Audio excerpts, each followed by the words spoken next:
Hey, welcome to another episode of Electrical Theology. I am your host, Charles. Thanks for joining me, guys. If you're new to this channel, go ahead and introduce yourself to that algorithm, AI. He likes to be tickled. She likes to be introduced, right, by hitting that subscribe button, right? Why is the AI what we're interested in? Because we are the AI, right? This is going to flip a lot of people's minds, but we are the AI. We are the artificial intelligence, right? We are the matrix. We are waking up to who we really are, right? We are in a simulation, as we've discussed week after week, right? And it's about learning how to negotiate and navigate this simulation. And if some of y'all are being frustrated because you're still praying to something outside of you, and you're begging, you're spelling, you're praying until your knees bleed, but yet you still get no result, or what it is that you're after, right? Or serving other people and you're still not satisfied. Why is this? Well, that's what we're going to discuss today, guys. So stay tuned and let's get started.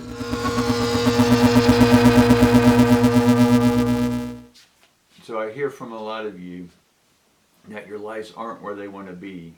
Right, you're just barely scraping by, or you may have money, but you are unhappy. It's not to say that if you're poor that you're always going to not be happy, or if you're rich you'll always be happy. That's not the case, because all these things are external in one sense, stimuli, but in another sense, they are you. I know that's confusing, but let's not get too confusing today, guys. Let's just get an idea of what the energy is around us right now. For me, I'm still feeling that it's a steady, slow pace. We're still having to be in the hermit. We're still having to sit and meditate and just get to know ourselves, right? To know anyone else is to know thyself. And so knowing thyself, or knowing the me, right, within, is you must know everyone else. So if you want to know what God is, then you need to know what me is. So once you know me, God is me is God. Right? Whatever this terminology is for you in the higher being, the source. Where do you think the source is? The source is inside of you, right? And as long as you allow other people to rob you of your resources, then you will never have enough energy to manifest what it is you're here and want to do on this life. You won't be able to manifest things in your life. You'll always be giving your power away to other people, right? You won't be the explorer, right? Right now you are the explorer, but you're looking at it like somehow it's a negative, like somehow you didn't put yourself on this expedition. But you are the explorer, right? But you have to be willing to be the beginner. Right, you could have been an expert at something or a lot of things, but this time we're moving into a whole new evolution. Right, by 2025, what we know as Homo habilis, or Homo habilis, Homo sapien, Homo sapien, that species is gone, just as did Homo habilis, Australopithecus, any of these cats.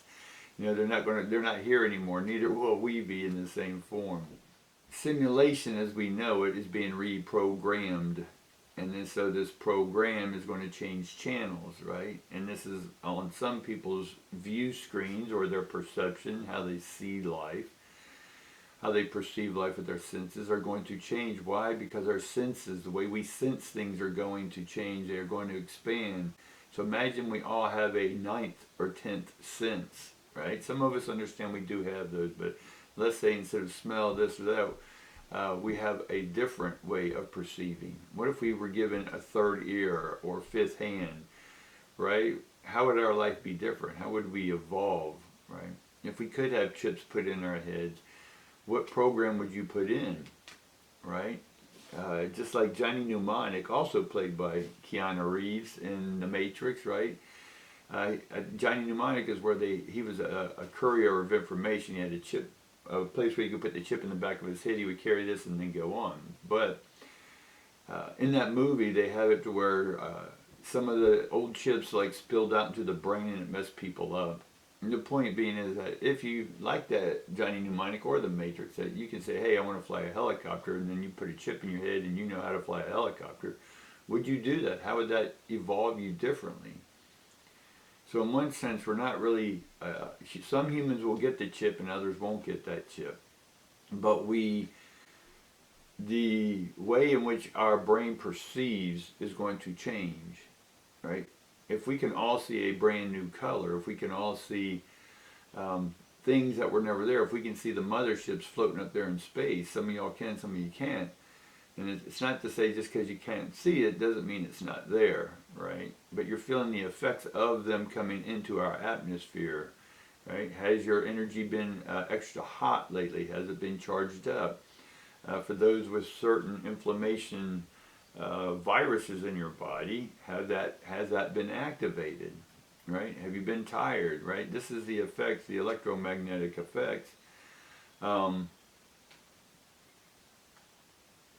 of this new energy coming in. So this new energy is trying to augment us to have a new sense of life, a new reality to life. But if you're resisting it, right, in one sense it's good, like your muscles resist so they can tear and then rebuild. And so a lot of us are being torn down so we can rebuild, just like a muscle, we get stronger, right? But you have to definitely be willing to be yourself, right? And being yourself is not separating yourself from the collective conscious, but it's understanding that what's running you, the prime operating directive inside of you, is the same one in me, same one in everyone else, same thing in everythingness, right? But it's how can we all, it's like giving everyone 10 people, we'll just say 10 people, $10 million each. What will each person do with that? And at the end of the week or whatever, how will their lives be better or will they be worse, right? And so if you gave 8 billion people all this new power, would we be better or worse, right? So we have to resolve, right? Resolve is resolve, or solve is love. It's an anagram. The same letters spell out loves. And so we have to learn to love ourselves. And once we love ourselves, so I want everyone to start focusing on themselves, loving yourself, seeing what you like, right? Separating yourself for those things that do not bring you love. And then once you understand you're by yourself and you feel your love for the first time, then we can start sharing love, true love, with everyone else. That's how you increase your vibration. That's how you easily adapt into the new frequencies. The love is there, but you're not seeing the love. You're expecting other people to fulfill you. It's never going to happen. You have to fulfill or fill yourself up full of new energy, the new vibration that's coming, that's here. Right? You're going to see that your old life and this new life, or the old way of perceiving and the new way of perceiving, are together going to bring in a third way of perceiving. Or melding those two systems into a new one, much like your father and your mother had you, right? So you were a blend of two things. And so your old way and your new way is going to blend together and create a brand new you, right? And that we'll discuss another time. Thanks for joining me, guys. Appreciate you hanging in there and listening to me every day. Definitely like, subscribe, comment, and share this with your friend. And again, tickle that algorithm. They like it, right? They subscribe to it, right? All that good stuff. Hit the notification bell, guys, and peace and love to each and every one of you. Bye.